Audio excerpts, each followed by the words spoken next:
হে প্রেমের কলঙ্কে ইজ্জত আছে, অহংকারের পতাকা তলে ধ্বংস লুকায় থাকে। আর সুলতানুল হিন্দ খাজা বাবা বলেছেন, বাবা জাহাঙ্গীর মারেফতের গোপন কথা কিতাবে লিখেছেন, খাজা বাবা বলেছেন যে তুমি দুনিয়াও চাও আল্লাহও চাও, এটা তো পাগলামি। বউরেও খুশি করবা, পীরেরও খুশি করবে, এটা তো অসম্ভব বিষয় রে বাপ। শয়তানরেও রাখবার চায়, গুনাহ মাফও করবার চায়, আবার আল্লাহর স্বর্গেও ঢুকবার চায়। খেয়াল করেন, কেউই শয়তান খেদাইবার চায় না। শয়তানের গুনার ফ্যাক্টরি হলো শয়তান। গুনাহ যে জায়গা থেকে সৃষ্টি হয়, গুনাহ যেই ফ্যাক্টরিতে পয়দা হয়, যেই কোম্পানিতে পয়দা হয়, সেই ফ্যাক্টরিটার নাম হইল খান্নাস রূপী শয়তান, ইবলিশ। এখন কি করে মানুষ আল্লাহর কাছে গুনাহ মাফ চায়, আল্লাহ আমাকে গুনাহ মাফ করে দাও, আল্লাহ গুনাহ মাফ করে, তার মানে শয়তান থাক। কারণ শয়তান থাকলেই একটা 10 তলা 20 তলা বাড়ি করবার চাইব, কোটি কোটি টাকা ব্যালেন্স করতে চাইব। শয়তান সঙ্গে থাকলেই জায়গা জমি কিনবার চাইব। জগতে দেখাও একজন খান্নাস মুক্ত ব্যক্তি, একজন ওলিয়ে কামেল, একজন নবী, একজন রসুল 5 শতক জায়গা নিজের জন্য রেখেছে। দেখাও।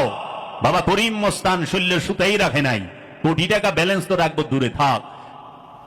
বাবা গণিশা খান্নাস মুক্ত মহাপুরুষ, এক নৌকার ভিতরে 35 থেকে 36 বছর উলঙ্গ হয়ে বসেছিলেন।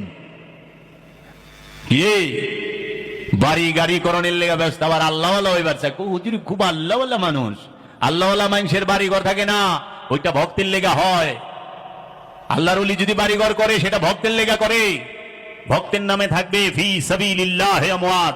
আবার ভক্তের লেগা না, এর দুয়ারে সবাই আইসা আশ্রয় নিবে, এর দুয়ারে সবাই আইসা আশ্রয় নিবে। সে যে খালি আবার নিজের মুরিদের লেগা বাড়ি রাখছে, অন্যের মুরিদের ঢুকবার দেব না, তাইলে গেলে আবার বিজনেসম্যান।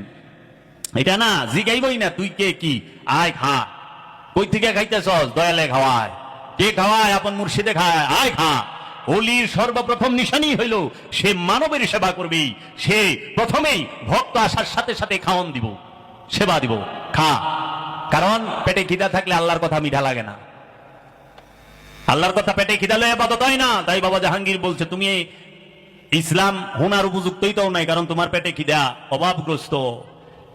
এই জায়গা জমি সহায় সম্পদ তুমি দেখাও যে কোন ওলিয়ে কামেলের, কোন মস্তানের আছে জগতে, যিনি সমস্ত ওলির ওলি, যিনি সমস্ত আবদালের আবদাল, যিনি সমস্ত নবীর নবী, যিনি সমস্ত রসুলের রসুল, যিনি সুলতানে আম্বিয়া, যিনি সাহেবে মেরাজ আবুল কাসেম মোহাম্মদ সাল্লাল্লাহু আলাইহি ওয়াসাল্লামের কতখানি সম্পত্তি আছে সৌদি আরবের ভিতরে? বলো বলো। উল্টা কি করছ? তার ঘর এবং তার অনুসারী সাহাবাই কেরামদের ঘরকে মসজিদ বানাইয়া তোমরা জানো হইয়া থাকো, থাকো না? দিয়া পারছ না, নিজের নামে তো রাখছো। দেখাও গৌসে পাক আব্দুল কাদের জিলানীর নামে কতগুলো সম্পদ আছে, বের করো। মাওলা আলী কত পাখি সম্পত্তির জমি জাজিরাতুল আরবে, বের করো। মা ফাতেমাতুজ জাহরা কতগুলো সম্পত্তির মালিক জাজিরাতুল আরবে, বের করো। গৌসে পাক আব্দুল কাদের জিলানী আলাইহিস সালাতু ওয়াস সালাম কতগুলো সম্পত্তির মালিক। সুলতানুল হিন্দ খাজা গরিবে নওয়াজ, যিনি মোহাম্মদ গুরিকে বাদশাহী ভিক্ষা দিছে, পৃথিবীরাজকে হারায়া এই ভারত, অখণ্ড ভারতবর্ষ, শুধু ভারত না, পাকিস্তান, বাংলাদেশ, মায়ানমার, এগুলো সব মিলে অখণ্ড ভারত, এই অখণ্ড ভারতবর্ষকে যিনি ভিক্ষা দিছে তিনি হচ্ছেন সুলতানুল হিন্দ খাজা গরিবে নওয়াজ। খাজা গরিবে নওয়াজের নামে কয় পাখি জায়গা আছে? বাইর করো। আর অহংকার পিছিয়ে প্রতি মাসে মাসে জায়গা কিনে আমাকে না আছে আল্লাহ দিলে জায়গা সম্পদের পীরে কামেল, কিন্তু জায়গা কিনে খালি। শুধু তাই না, মানুষের জায়গা দখল করে বই রয়েছে, মসজিদের জায়গা দখল করে বই রয়েছে, গুরুস্থানের জায়গা দখল করে বই রয়েছে, আপনার এতিমখানার জায়গা দখল করে বই রয়েছে, স্কুলের জায়গা দখল করে বই রয়েছে। অথচ কোরআনে আমি যে আজকে আয়াতটা বললাম সূরা নিসার মধ্যে আল্লাহ বলতেছে, তোমরা ইয়া আইয়ুহাল্লাযিনা আমানু, হে আমানু, অন্যায় ভাবে অন্যের সম্পত্তি বক্ষণ করিও না। আর ওলিয়ে কামেল সে তো মুমিন, তো মুমিনে মানুষের জায়গা দখল করে থাকে কেমনে? কিউ হিন্দু বেটাকে লুরায়া বাড়ি দখল করছে। আমারই পরিচিতর ভিতরে একজন আছে, হিন্দুর বাড়ি লুরায়া দখল করে হনে একটা ছোট্ট ঘর করছে, নামাজ পড়ে। তা আমি কই জাগাই তো হারাম, সেজদা কই করো, সেজদা কই করো?